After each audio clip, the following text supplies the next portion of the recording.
Hi, I'm Brian Rossi with the global HCL Commerce Technical Advisors team. For quite some time now, we've been trying to figure out how we can plug in and take advantage of a lot of the generative AI capabilities that are out there right now. So I've spent quite a bit of time thinking about this. I've been doing a lot of research, and I've created 3 plugins for the Tiny MCE editor, which is the rich text editor within our business user tooling. These plugins will allow you to create compelling and rich product descriptions like that. It'll also allow you to generate blogs for potentially your products in your catalog, just like that. And on top of that, we're also going to be able to generate images for our blog content. Check these plugins out.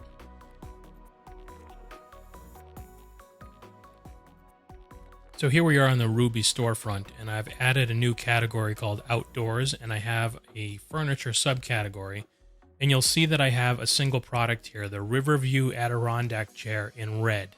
So if I go ahead and open this product up, you'll see that there is currently no long description text here. So what we're going to do is pop over into the tooling, and we're going to use the new AI product description generator plugin that I've created. So here we are in the product itself, and you'll notice underneath the long description area, we have the Tiny MCE text editor loaded. And I've created a couple plugins here. This one is going to be the AI product descriptions. So we're going to go ahead and click on this button, and you'll see that it's going to open up a modal. And here we're going to put in the product name.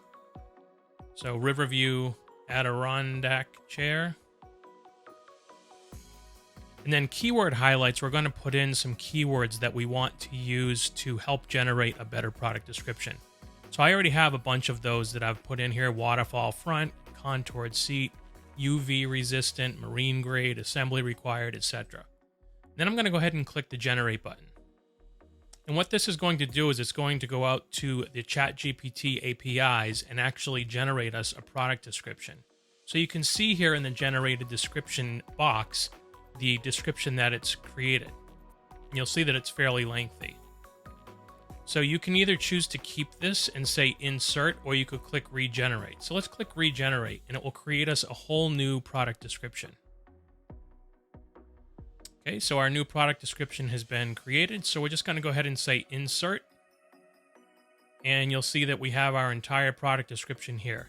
Now, if we go ahead and click save, the near real-time updates will push this change out up to our product, and we'll be able to see that on the storefront.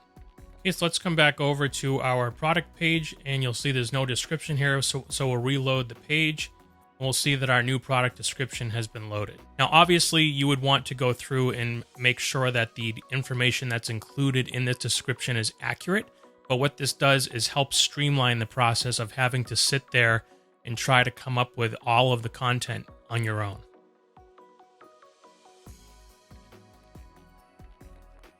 So in this scenario, I have a blog page that I've created on the Ruby storefront, and this is going to be to write an article for our new red Adirondack chair that we're putting on our website. So you'll notice there's no content here at the moment. So what we're going to do is come back over into Management Center, and we're going to take advantage of 2 additional AI plugins that I've created for the Tiny MCE editor. So for this one, we're going to switch over to the marketing tool, and we're going to work in the Ruby store. And I'm just going to go ahead and say create new content, and I'm going to call this AI generated blog. And underneath content type, I'm going to select text for store page display. And then from the toolbar of our editor, I have a new icon here, which will create an AI-generated blog. So I'm going to go ahead and click that, and it's going to ask me what to write an article about. So I'm going to say our new Riverview Red Adirondack chair, and I'll click Generate. Now I have this coded to return in HTML format, so it'll be styled. And you'll see it's returned back the HTML. And you can go through and look, and in this case, it's actually added in CSS right into the actual code. But you can see what the text is going to be, and if you like it, you can go ahead and keep it and just click Insert, or you could click Regenerate to create a new version. In this case, I'm just going to say Insert.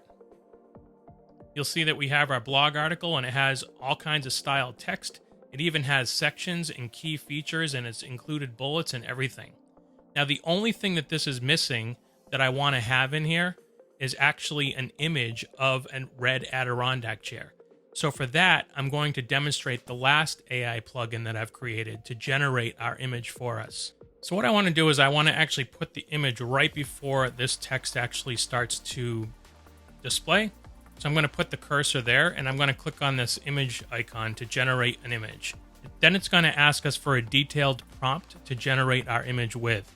So I'm going to put in a prompt that says a close-up picture of a red Adirondack chair overlooking a serene lake with a beautiful blue sky with puffy white clouds and green grass. And then I'm going to click generate and insert. And boom, just like that, we have a red Adirondack chair looking over a serene lake with green grass, blue sky, and puffy white clouds. So now that I have my blog created, I'm just going to go ahead and click save. So all I have left to do now is come over to Page Composer to my blog layout page and drag out the marketing content widget and then specify my marketing content. So I'm going to look for my AI generated content that I created, select it, and then I'm going to come out and refresh my site. And boom, just like that, a blog completely written by AI, an image generated by AI, streamlined business processes for business users all the way through the process.